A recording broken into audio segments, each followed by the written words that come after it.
Sesungguhnya, orang-orang yang membawa berita bohong itu adalah dari golongan kamu juga. Janganlah kamu kira bahwa berita bohong itu buruk bagi kamu. Bahkan ia adalah baik bagi kamu. Tiap-tiap seseorang dari mereka mendapat balasan dari dosa yang dikerjakannya. Dan siapa di antara mereka yang mengambil bagian yang terbesar dalam penyiaran berita bohong itu, baginya azab yang besar pula. Al-Quran Surah An-Nur ayat 11. Dalam kisah ini, Ummul Mukminin Aisyah radhiyallahu anha mengisahkan, kontan kesusahan telah lenyap dari hati Rasulullah sallallahu alaihi wasallam. Beliau tersenyum bahagia. Kalimat yang kali pertama beliau katakan ialah, bergembiralah Aisyah, Allah subhanahu wa ta'ala telah membebaskanmu. Lalu ibuku berkata kepadaku, berdirilah kepada Nabi. Aku berkata, demi Allah, aku tidak akan berdiri kepada Nabi Shallallahu Alaihi Wasallam dan aku tidak akan memuji kecuali hanya kepada Allah Subhanahu Wa Taala. Dialah yang menurunkan wahyu yang membebaskan diriku.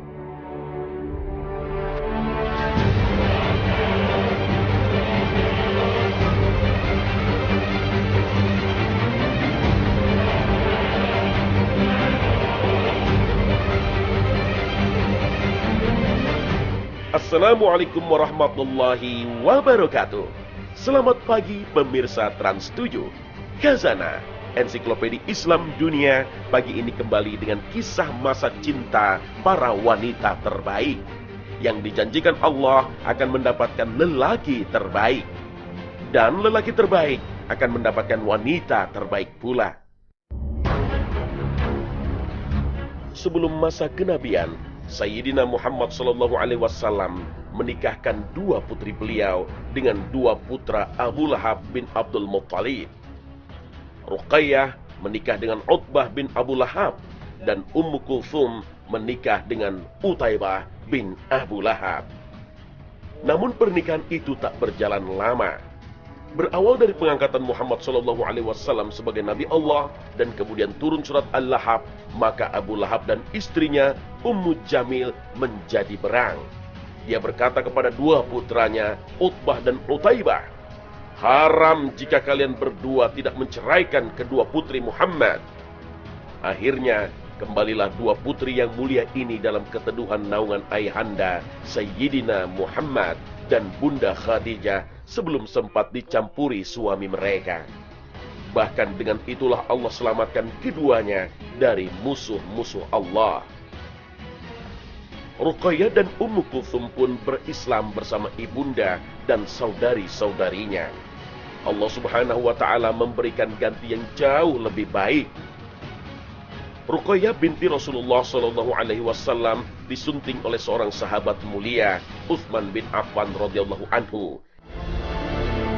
Saat kaum muslimin meninggalkan negeri Mekah untuk hijrah ke Madinah, Utsman bin Affan radhiyallahu anhu kembali membawa Ruqayyah radhiyallahu anha.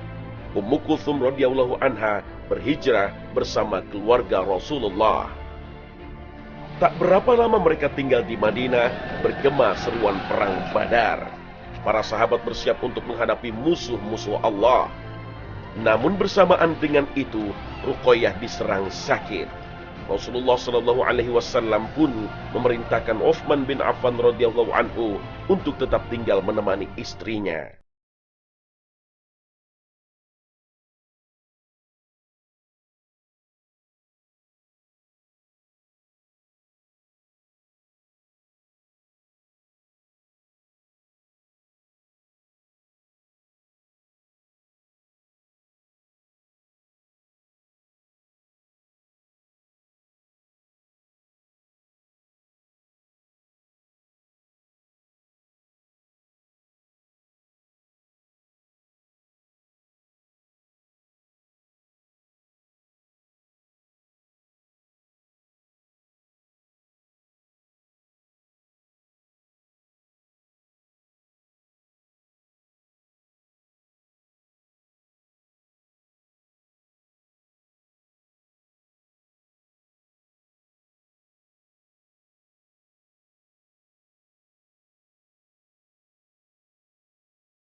dimandikan oleh Asma bin Umais dan Sofiyah binti Abdul Muttalib radhiyallahu anhuma. Tampak Rasulullah Shallallahu Alaihi Wasallam mensolati jenazah putrinya.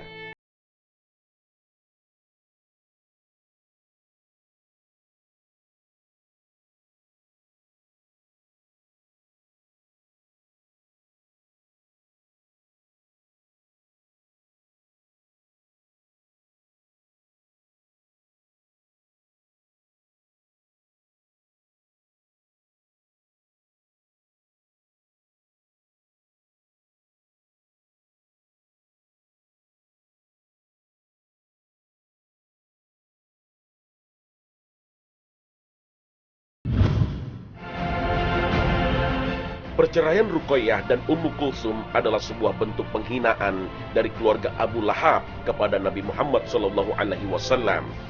Perceraian itu semestinya sangat menyakitkan bagi kedua putri Nabi. Namun, inilah salah satu bentuk perjuangan kebenaran, bahwa yang hak datangnya dari Allah. Dan Allah menjanjikan kemudahan bagi setiap hambanya yang berjuang untuk menegakkan syariat. Ruqayyah akhirnya mendapatkan pengganti seorang suami yang tampan dan berasal dari keturunan mulia. Dan dialah Utsman bin Affan, seorang pemuda yang sabar dan taat pada perintah Rasulullah.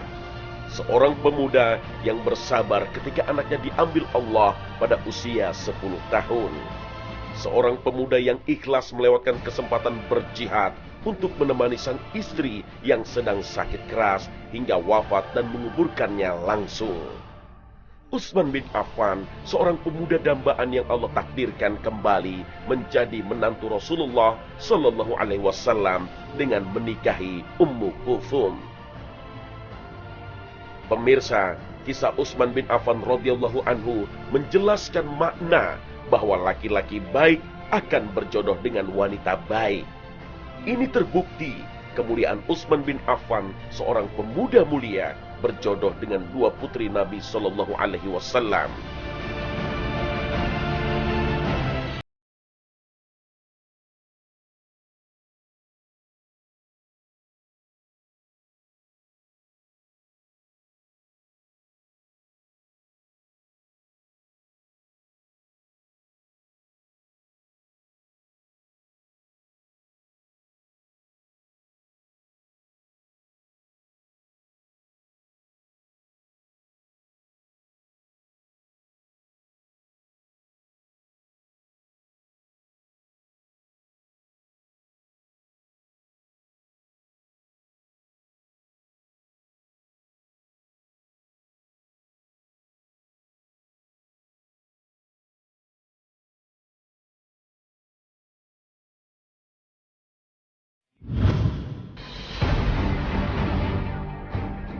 Dalam surah An-Nur ayat 26, Allah Subhanahu wa taala berjanji untuk memberikan pasangan sejati bagi wanita terbaik adalah laki-laki terbaik.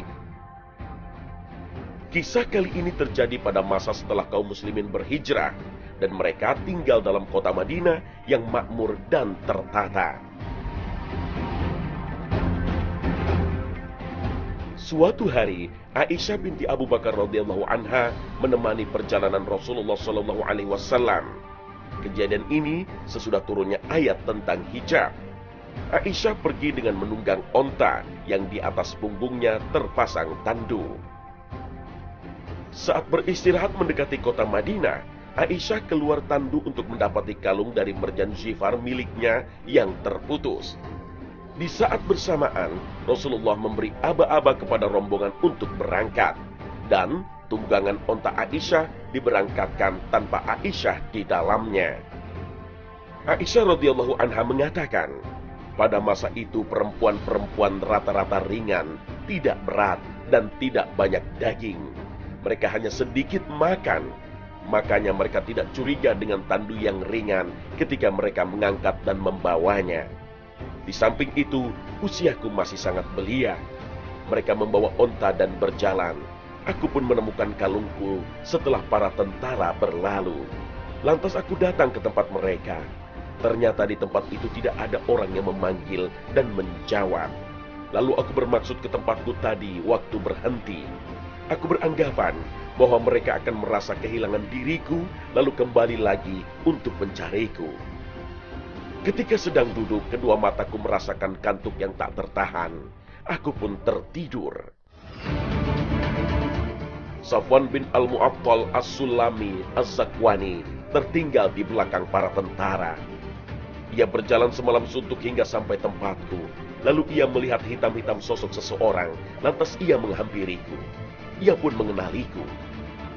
Sungguh, ia pernah melihatku sebelum ayat hijab turun. Aku terbangun mendengar bacaan istirja ketika ia melihatku. Kututup wajahku dengan hijab. Demi Allah, dia tidak mengajakku bicara, dan aku tidak mendengar sepatah kata pun dari mulutnya selain ucapan istirja. Lalu ia memijak kaki depan onta, kemudian aku menungganginya. Selanjutnya, ia menuntun onta hingga kami dapat menyusul para tentara. Maka binasalah orang yang memanfaatkan kejadian ini menuduh berzina. Orang yang memperbesar masalah ini ialah Abdullah bin Ubay bin Salul. Kemudian kami sampai Madinah dan aku jatuh sakit, sedangkan orang-orang menyebarluaskan ucapan para pembohong. Aku tidak tahu mengenai hal tersebut sama sekali. Itulah yang membuatku penasaran bahwa sesungguhnya aku tidak melihat kekasihku Rasulullah SAW yang biasanya aku lihat dari beliau ketika aku sakit. Beliau hanya masuk lalu mengucap salam dan berkata, "Bagaimana keadaanmu?" Sungguh pilu Aisyah menyaksikan kekakuan sikap Rasulullah seperti itu. Untuk meringankan beban perasaan, ia mohon diizinkan pindah ke rumah bundanya, Ummu Ruman, dan beliau mengizinkan. Kurang lebih 1 bulan Aisyah dirawat. Hingga saat kesehatannya mulai pulih, ia masih belum mengetahui apa yang dibicarakan orang mengenai dirinya. Rasulullah sendiri masih tetap bingung dengan berita itu. Dalam suatu khutbah beliau berkata, "Hai kaum muslimin, mengapa banyak orang yang senang mengganggu ketenanganku dan ketenteraman keluargaku? Mereka mengatakan hal-hal yang tidak benar mengenai diriku. Padahal sepanjang pengetahuanku, mereka itu orang-orang baik. Mereka membicarakan juga seorang yang kukenal, Safwan bin Mu'attal. Demi Allah, ia orang baik. Tidak pernah datang ke rumahku kecuali jika aku ajak." Menanggapi perkataan Rasulullah, Usaid bin Hudair berkata, "Ya Rasulullah, kalau orang-orang yang membicarakan soal itu dari kaum Aus, biarlah kami yang menyelesaikan. Akan tetapi, kalau mereka dari kaum Khazraj, perintahkanlah kami bertindak. Mereka memang patut dipancung kepalanya." Mendengar ucapan itu, seorang pemimpin kabilah Khazraj, Sa'ad bin Ubadah, bangkit menjawab. Usaid berani berkata seperti itu karena ia menyangka yang mengganggu ketenangan Rasulullah adalah orang dari Khazraj. Kalau dia tahu bahwa yang berbuat itu orang dari kabilahnya sendiri, ia tentu tidak akan berani berkata seperti itu. Suasana menjadi gaduh, tuding-menuding, dan bentrokan fisik nyaris terjadi seandainya Rasulullah tidak turun tangan.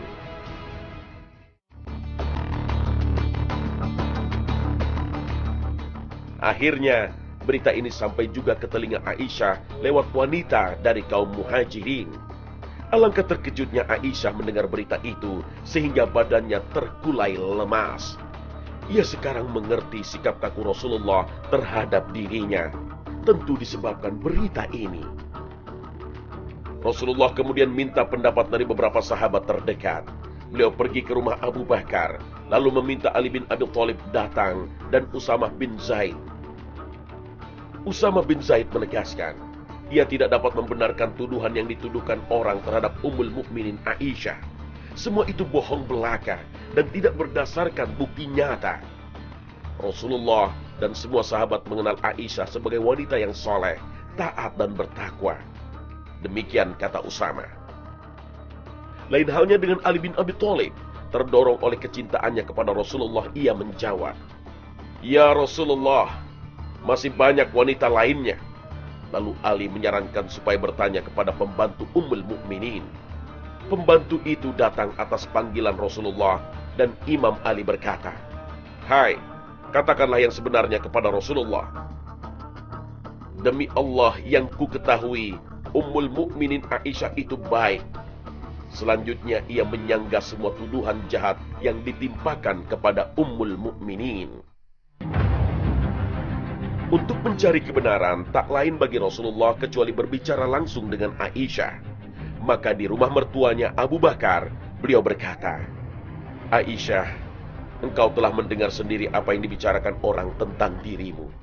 Hendaklah engkau tetap bertakwa dan takutlah kepada Allah. Jika engkau benar berbuat sebagaimana yang dikatakan orang banyak itu, cepatlah bertaubat kepada Allah. Allah berkenan menerima taubat yang dilakukan oleh hamba-hambanya. Mendidih darah Aisyah mendengar perkataan Rasulullah. Dengan mata yang tajam menyala ia menoleh kepada ayah dan ibunya. Tapi Abu Bakar maupun Ummur Rummah tidak menjawab sepatah kata pun. Aisyah bertanya, mengapa ayah dan ibu tidak menjawab? Mereka berkata, kami tidak tahu apa yang harus kami katakan, nak. Aisyah kembali menangis menahan ledakan dalam dadanya. Sinar mata yang mulanya menyala tajam, sekarang tenggelam dalam genangan air mata yang meluap dan membanjiri kedua belah pipinya. Ia berkata kepada Rasulullah, demi Allah, aku tidak akan bertobat mengenai itu kepada Allah, karena aku tidak merasa berbuat. Aku tahu jika aku bertobat itu berarti aku membenarkan semua yang dikatakan orang mengenai diriku. Allah Maha mengetahui bahwa aku tidak melakukan perbuatan yang dituduhkan itu. Tetapi kalau aku membantah, tak ada orang yang mau percaya. Sambil mengeringkan air mata, ia melanjutkan, aku hanya dapat mengatakan seperti yang dahulu pernah dikatakan oleh ayah Nabi Yusuf, bersabar lebih baik, dan kepada Allah sajalah aku mohon pertolongan atas apa yang kalian ceritakan. Suasana berubah menjadi hening. Semua terpaku diam. Sampai ketika Rasulullah hendak beranjak pergi, tiba-tiba beliau menerima wahyu. Sesungguhnya orang-orang yang membawa berita bohong itu adalah dari golongan kamu juga. Janganlah kamu kira bahwa berita bohong itu buruk bagi kamu. Bahkan ia adalah baik bagi kamu. Tiap-tiap seseorang dari mereka mendapat balasan dari dosa yang dikerjakannya. Dan siapa di antara mereka yang mengambil bagian yang terbesar dalam penyiaran berita bohong itu, baginya azab yang besar pula. Al-Quran Surah An-Nur ayat 11. Dalam kisah ini, Ummul Mukminin Aisyah radhiyallahu anha mengisahkan, kontan kesusahan telah lenyap dari hati Rasulullah SAW. Beliau tersenyum bahagia. Kalimat yang kali pertama beliau katakan ialah, bergembiralah Aisyah, Allah Subhanahu wa Ta'ala telah membebaskanmu. Lalu ibuku berkata kepadaku, berdirilah kepada Nabi. Aku berkata, demi Allah, aku tidak akan berdiri kepada Nabi SAW, dan aku tidak akan memuji kecuali hanya kepada Allah Subhanahu wa Ta'ala. Dialah yang menurunkan wahyu yang membebaskan diriku.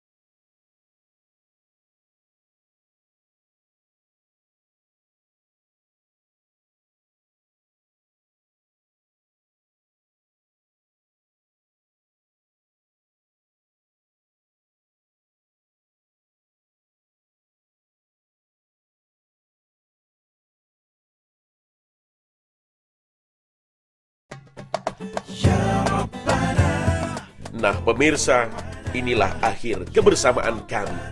Semoga tayangan kami hari ini mampu melengkapi wawasan Islami Anda, sehingga jalan kehidupan Anda sesuai dengan prinsip Al-Quran dan Hadis menjadi semakin terang. Dan buktikan dalam hidup kita bahwa wanita baik-baik hanya untuk laki-laki baik-baik pula.